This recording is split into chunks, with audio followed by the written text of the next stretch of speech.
ए बाबू, चारों तरफ बाबा भोलेनाथ शिव का चर्चा हो रहल बा। एक से बाधिन की चर्चा का नाम सुन के हर स्थान पे घूम गलस बेचारी, लेकिन ओकर दुख दर्द के कोई सुने वाला नहीं बा। चर्चा बगल में होत बा, एक दिन पहुंच गए कहले बे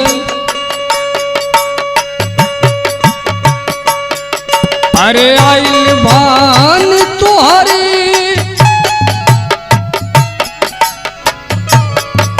अरे आइल बान तुहारी दुआरियान हो, दुखवा हरी ले बा गुरुजी।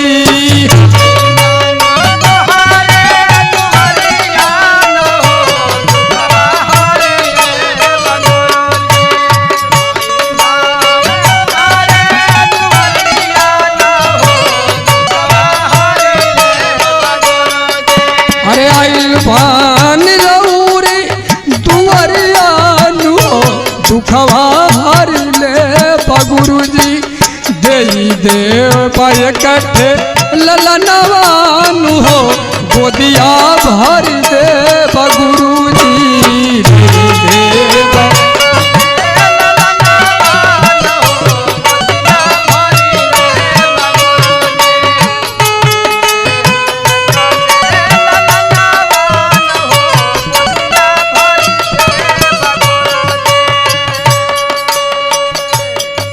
तड़पतिया बेचारी माता बहन चर्चा करत हैं ढोल मजीरा लेके। और जहाँ जहाँ गले बाबा कुछ ना पवली,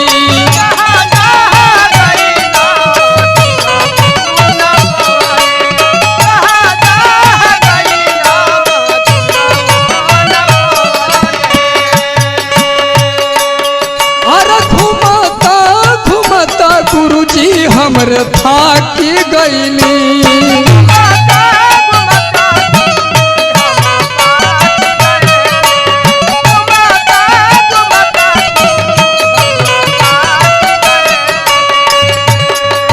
अरे मन करत जदी परनवानु हो, अरे मन करत जदी परनवानु हो, दुखवा हर ले गुरुजी। दे त गोदी में ललनवानु हो, गोदिया भर देत गुरुजी।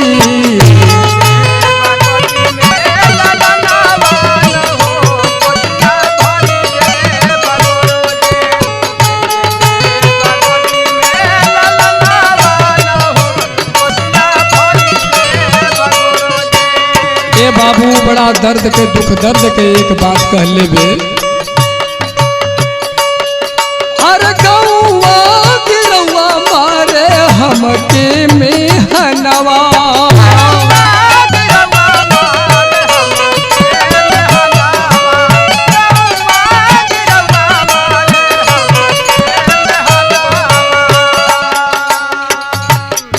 अरे दूर लब भयला गुरुजी आपे का पौआ, गुरुजी आपे का पौआ।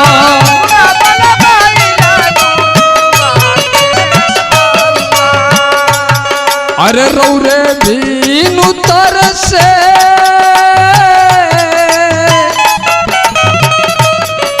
अरे रौरे बीनु तरसे नयनवानु हो, दुखवा हर ले गुरुजी।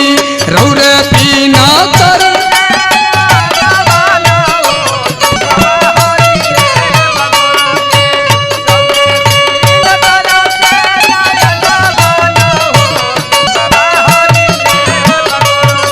अरे देती के ललनवानु हो गोदिया भर जैत गुरुजी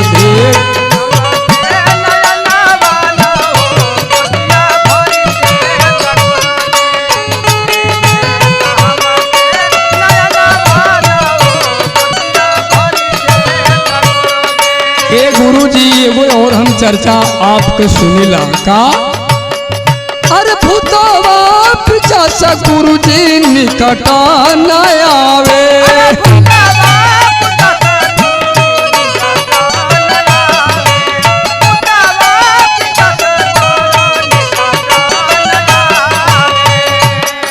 अरे जे केहू भक्त गुरुजी तुहके गोहारावे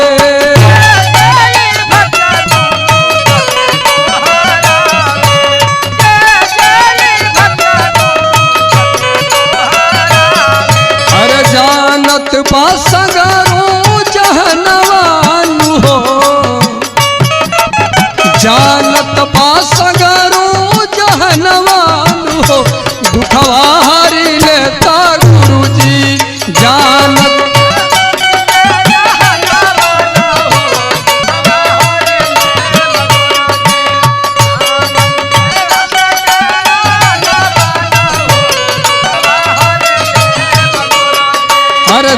देती के ललनवानु हो गोदिया भर जैत गुरुजी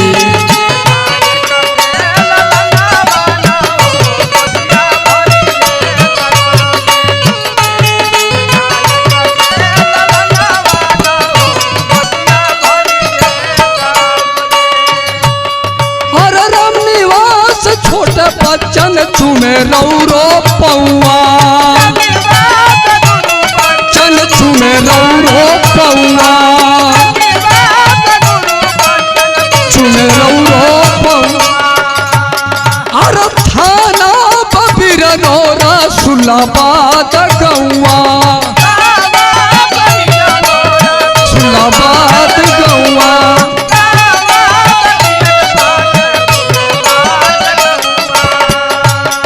हर राम निवास छोटे बच्चन चुमे तुहरो पौआ थाना बबीर नौरा सुलाबाद गौआ पूरा कैदा हमारो सपनवानु हो दुखवा हरि लेत गुरुजी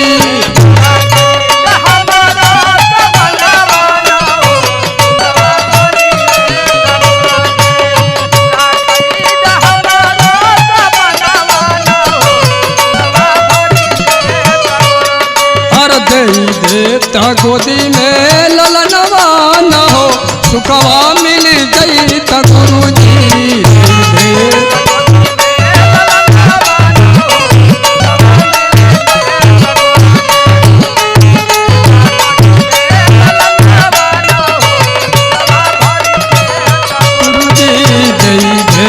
गोदी में ललनवा न हो सुखवा